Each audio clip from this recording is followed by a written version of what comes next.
มื้อนี้สาวแอมก็ได้มาเฮ็ดข้าวแป้งกินค่ะบ่ได้เฮ็ดโดนแล้วพี่น้องโทรเมื่อบ้านพอดีแม่เพิ่นเฮ็ดกินก็เลยรู้สึกคิดยากบัดนี้สาวแอมก็เลยมื้อวันหยุดพอดีสาวแอมก็เลยได้ไปซื้อหมากสาลี่หวานก็คือข้าวโพดหวานเลยเนาะบ่ฮู้ว่าพี่น้องเคยเฮ็ดกินบ่ค่ะถ้าไผเคยเฮ็ดกินก็เม้นมาบอกกันแหน่เด้อเตรียมเครื่องก็บ่มีหยังหลายดอกพี่น้องมีข้าวโพดหวานหั่นแล้วก็ข้าวเหนียวเฮาไปม่าซะก่อนเนาะแล้วก็มีมะพร้าวก็สาวแอมเอามะพร้าวอ่อนเด้บ่อ่อนหลายปานใดก็ประมาณนึงพอดีเฮาขูดได้หันนะแล้วก็บ่แก่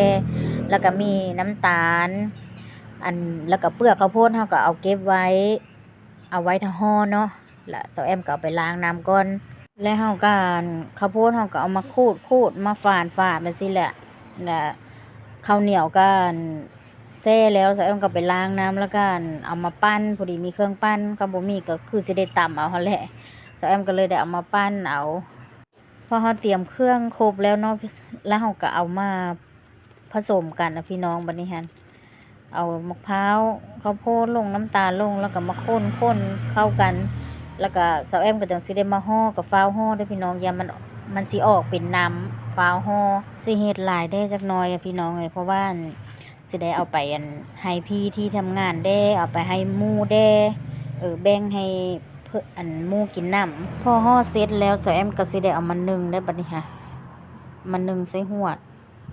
นึ่งจนสุกพู้นแหละพี่น้องประมาณครึ่งชั่วโมงมั้งหรือว่าประมาณ40นาทีนี่ล่ะเอามานึ่งสาวแอมก็สิบ่ย้ายนึ่งแบบนี้เนาะถ้าผู้ใดมีซึ้งก็เอาใส่ซึ้งเนาะสาวแอมบ่มีก็เลยนึ่งใส่ฮวดเขาหั่นเด้สุกแล้วพี่น้องเอ้ยหั่นเด้สาวแอมเฮ็ด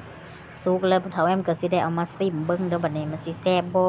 ก็ปรากฏว่าแซ่บอยู่เด้พี่น้องแล้วก็ให้เพิ่นซิมนะเพิ่นก็ว่าแซ่บเพิ่นบ่เคยกินเพิ่นว่าแซ่บ